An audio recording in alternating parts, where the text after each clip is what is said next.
Section 2 of the nature of government and its progress in the first ages of society. We shall now endeavor to explain the nature of government, its different forms, what circumstances gave occasion for it, and by what it is maintained. The forms of government, however various, may not improperly be reduced to these three: monarchical, aristocratical, and democratical. These may be blended in a great number of ways, and we usually denominate the government from that one which prevails. Monarchical government is where the supreme power and authority is vested in one who can do what he pleases, make peace and war, impose taxes, and the like. Aristocratical government is where a certain order of people in the state, either of the richest or of certain families, have it in their power to choose magistrates who are to have the management of the state. Democratical government is where the management of affairs belongs to the whole body of the people together. These two last forms may be called republican, and then the division of government is into monarchical and republican. To acquire proper notions of government it is necessary to consider the first form of it, and observe how the other forms arose out of it. In a nation of hunters there is properly no government at all. The society consists of a few independent families who live in the same village and speak the same language, and have agreed among themselves to keep together for their mutual safety, but they have no authority one over another. The whole society interests itself in any offense. If possible they make it up between the parties. If not they banish from their society, kill or deliver up to the resentment of the injured him who has committed the crime. But this is no regular government, for though there may be some among them who are much respected, and have great influence in their determinations, yet he never can do anything without the consent of the whole. Thus among hunters there is no regular government, they live according to the laws of nature. The appropriation of herds and flocks which introduced an inequality of fortune, was that which first gave rise to regular government. Till there be property there can be no government, the very end of which is to secure wealth, and to defend the rich from the poor. In this age of shepherds, if one man possessed 500 oxen, and another had none at all, unless there were some government to secure them to him, he would not be allowed to possess them. This inequality of fortune, making a distinction between the rich and the poor, gave the former much influence over the latter, for they who had no flocks or herds must have depended on those who had them, because they could not now gain a subsistence from hunting, as the rich had made the game,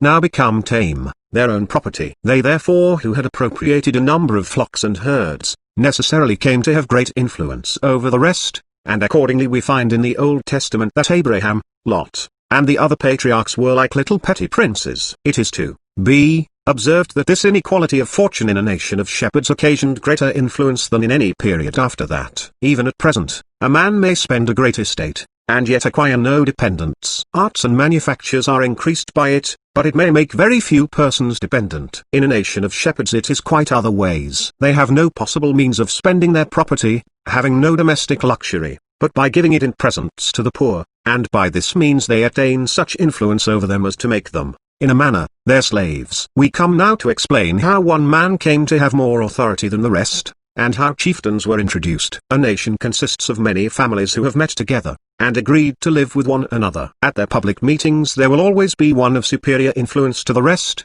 who will in a great measure direct and govern their resolutions, which is all the authority of a chieftain in a barbarous country. As the chieftain is the leader of the nation, his son naturally becomes the chief of the young people, and on the death of his father succeeds to his authority. Thus chieftainship becomes hereditary. This power of chieftainship comes in the progress of society to be increased by a variety of circumstances. The number of presents which he receives, increase his fortune, and consequently his authority, for amongst barbarous nations nobody goes to the chieftain, or makes any application for his interest, without something in his hand. In a civilized nation the man who gives the present is superior to the person who receives it, but in a barbarous nation the case is directly opposite. We shall now consider the different powers which naturally belong to government, how they are distributed, and what is their progress in the first periods of society. The powers of government are three, to wit, the legislative, which makes laws for the public good, the judicial, or that which obliges private persons to obey these laws, and punishes those who disobey, the executive, or as some call it, the federal power, to which belongs the making war and peace. All these powers in the original form of government belonged to the whole body of the people. It was indeed long before the legislative power was introduced, as it is the highest exertion of government to make laws and lay down rules to bind not only ourselves, but also our posterity, and those who never gave any consent to the making them. As for the judicial power, when two persons quarrelled between themselves, the whole society naturally interposed, and when they could not make up matters, turned them out of the society. During this early age crimes were few, and it was long before the punishment was made equal to the crime. Cowardice and treason were the first crimes punished, for cowardice among hunters is considered as treason, because when they went out in small numbers, if their enemy attacked them, and some of their party deserted them, the rest might suffer by it,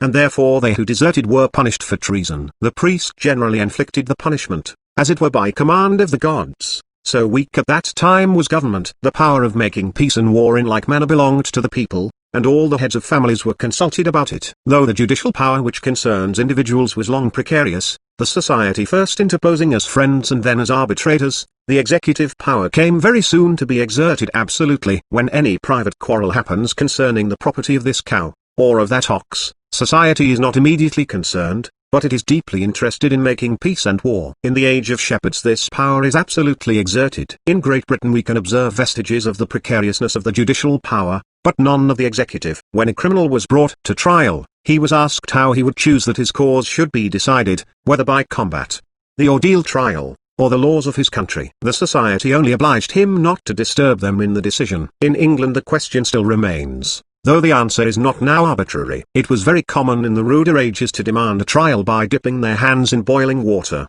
by means of which almost everyone was found innocent, though now scarce anyone would escape by this means. When people were constantly exposed to the weather, boiling water could have little effect upon them, though now, when we are quite covered, it must have a contrary effect. This choice of trial shows the weakness of the judicial laws. We find that the judicial combat continued in England as late as the days of Queen Elizabeth. It has now worn out gradually and insensibly without so much as a law or a rule of court made against it. In the periods of hunters and fishers, and in that of shepherds, as was before observed, crimes are few. Small crimes passed without any notice. In those ages no controversies arose from interpretations of testaments, settlements, contracts, which render our lawsuits so numerous, for these were unknown among them. When these took place and difficult trades began to be practiced, controversies became more frequent, but as men were generally employed in some branch of trade or another, without great detriment to themselves they could not spare time to wait upon them. All causes must be left undecided, which would be productive of every inconvenience,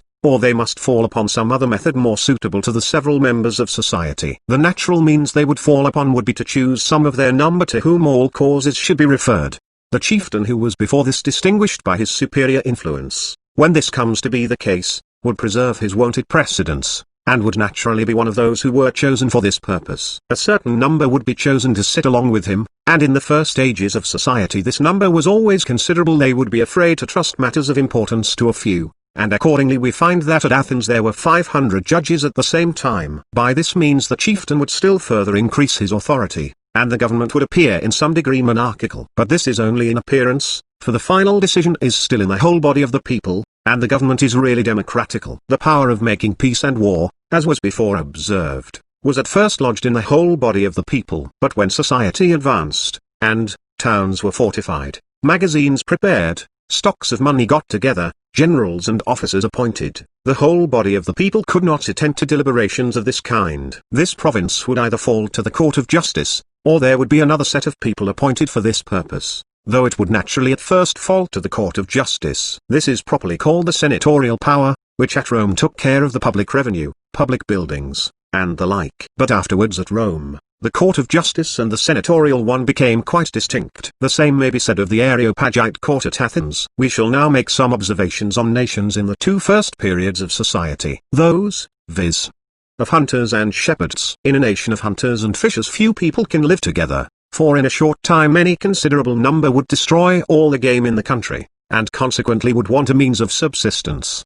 20 or 30 families are the most that can live together, and these make up a village. But as they live together for their mutual defense, and to assist one another, their villages are not far distant from each other. When any controversy happens between persons of different villages, it is decided by a general assembly of both villages. As each particular village has its own leader, so there is one who is the leader of the whole nation. The nation consists of an alliance of the different villages, and the chieftains have great influence on their resolutions, especially among shepherds. In no age is antiquity of family more respected than in this. The principle of authority operates very strongly, and they have the liveliest sense of utility in the maintenance of law and government. The difference of the conduct of these nations in peace and war is worth our observation. The exploits of hunters, though brave and gallant, are never very considerable, as few of them can march together, so their number seldom exceeds 200 men, and even these cannot be supported above 14 days. There is therefore very little danger from a nation of hunters. Our colonies are much afraid of them without any just grounds. They may indeed give them some trouble by their inroads and excursions, but can never be very formidable. On the other hand, a much greater number of shepherds can live together. There may be 1,000 families in the same village. The Arabs and Tartars, who have always been shepherds, have on many occasions made the most dreadful havoc. A Tartar chief is extremely formidable, and when one of them gets the better of another, there always happens the most dreadful and violent revolutions. They take their whole flocks and herds into the field along with them, and whoever is overcome loses both his people and wealth. The victorious nation follows its flocks, and pursues its conquest, and if it comes into a cultivated country with such numbers of men, it is quite irresistible. It was in this manner that Mahomet ravaged all Asia. There is a very great difference betwixt barbarous nations and those that are a little civilized, where the land is not divided, and the people live in huts which they carry about with them. They can have no attachment to the soil, as all their property consists in living goods which they can easily carry about with them. On this account barbarous nations are always disposed to quit their country. Thus we find such migrations among the Helvetii, Teutones, and Cimbrians. The Huns, who dwelt for a long time on the north side of the Chinese wall, drove out the Ostrogoths on the other side of the Palus Meiotis, they again the Visigoths, and c.